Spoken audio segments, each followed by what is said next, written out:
The tobacco control strategy applies to every sector of certainly England and probably the UK.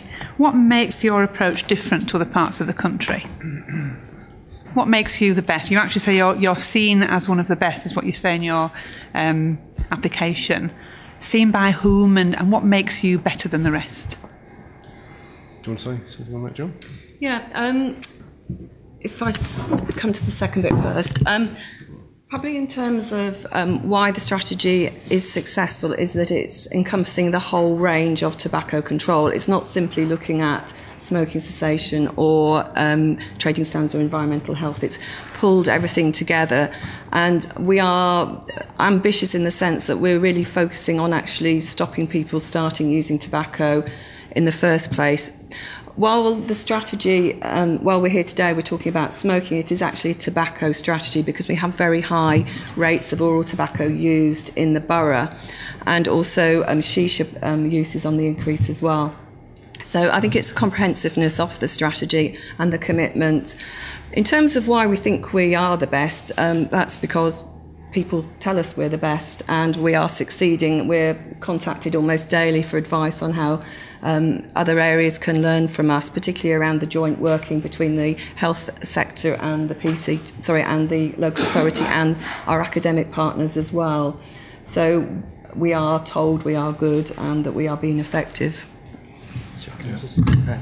Show me. Can you speak into that? Yeah, I think actually sort of what one of the certainly in London, one of the issues that kind of differentiates us a bit is that one of our key priorities was actually to make delivery of the smoking cessation target as straightforward as possible, because as you may know, because it's such a high-profile target, if you're not meeting that, then all the resources can go into just trying to narrowly meet that target. So what we really wanted to establish was systems and processes whereby we could get quits easily through the year and we could be fairly reassured that we'd meet the target. So actually, all through this year, we've been green, and that's given us the headspace to really develop a strategic approach which involves the whole partnership and the whole Tower Hamlets. And our kind of high-level aim, actually, of the strategy is reduction of smoking prevalence, rather than just being focused around quits. At the start of your presentation, I think you talked about resident involvement in the development of the strategy. You can just tell us how that worked. Yeah. One of the bits of innovation you talked about was social marketing campaigns. Just tell us briefly how that works. Yeah. That sounds innovative. And then finally, just how mature do you feel as a partnership? Is there guaranteed funding going forward from all the partners?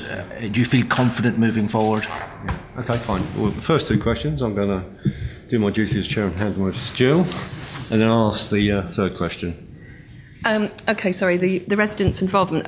We did a number of exercises. We went out to RSLs and gathered residents together, went to community meetings, went round our local area partnership meetings as well, went into community groups, faith institutions, and really went to where people are, got people's views on what they thought. And we had a number of stakeholder events where residents were invited to come.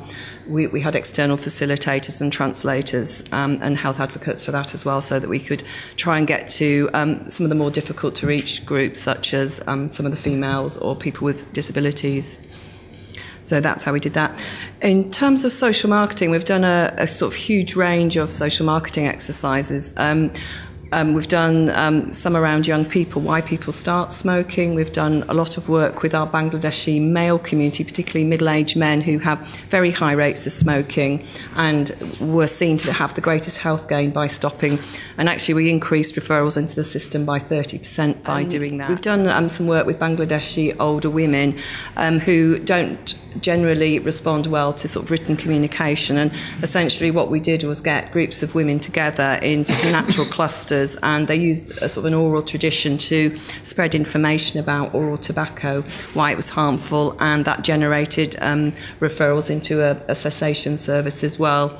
And that was a very popular project which we're hoping we'll be able to recommission next year. And we've done some other work with teenagers as well. And we've talked about the construction workers, and also we're looking at primary care this year as well to see actually what would help GPs and primary care staff raise the issue of smoking and tobacco and refer what is it that they want and would find useful. I think we've learned a lot from doing social marketing, and we've actually developed quite a lot of skill in-house now, and are probably getting the best out of the system now. Okay, in terms of the finance issue, as everyone knows, the public sector, the storm clouds are on the horizon, over the next sort of year, 2 years. Funding for this programme is assured until 2011. And in terms of sustainability and continued funding, well, we're in there with the rest, and in terms of trying to demonstrate and prove the value, the additionality that we've got from this programme, that's part of our work programme over the next year. The evaluation will take place. And obviously there's a sell that we've got to do to our senior managers and to our members to convince them that this is worth continued investment in. And I think, we've actually sort of got a good case. And certainly from the feedback I get from the Health Authority, it's seen as being an example of excellence. And as we've said, it's been actually sort of used not just for tobacco. The framework and the structure that we've got and the mechanisms that we've got have actually sort of been used for other areas of work. So I think, we are fairly well regarded. So we are up there, but we're under no misapprehension that it is going to be a challenge in terms of continued funding. You talked a lot about people phone you up and ask you what you're doing, and you're sort of helpful to them. How would you, if you were talking to a partnership that was really struggling with the sort of strategies that you've outlined with, what are the key things that you would want to get over to them that they have to do to get a similar strategy off the ground? Okay, does anyone want to start on that one? Showman, do you want to start on that one? Do you want to go? I think with any development of any strategy, I think you'd have to do a check to make sure that the strategy reflected the local need, reflected the local evidence base about prevalence, type of tobacco use, range of tobacco use. So I think that's the first. If I was to be asked this is the first question that I would want to check out with a colleague. Shannon? I suppose I can answer that because we kind of started with quite a struggling situation. And I think one of the key things has been actually recognising that this is a complex problem, but actually developing a strategy that is conceptually quite simple. So I think simply looking at the work streams in terms of making it hard to start, which covers the kind of young people's agenda, making it easy to stop and smoke-free environments means that if you can explain it clearly and if you can set the vision out clearly, I think you've gone a long way to kind of having a focal point for bringing a whole range of partners together, and actually you can use that framework to understand, well, who do we need to involve?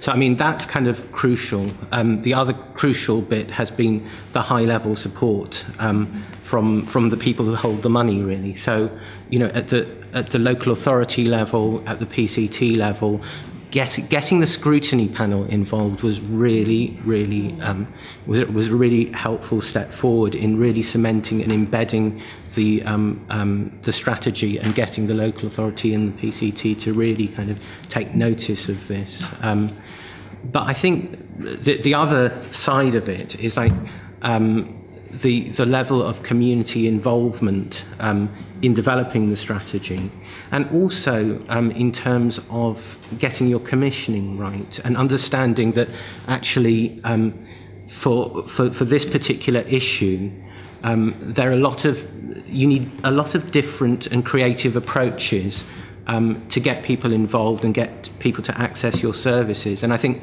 one of the key things that's really helped, and actually there's quite a strong history of it in Tower Hamlets, is actually commissioning from the voluntary sector.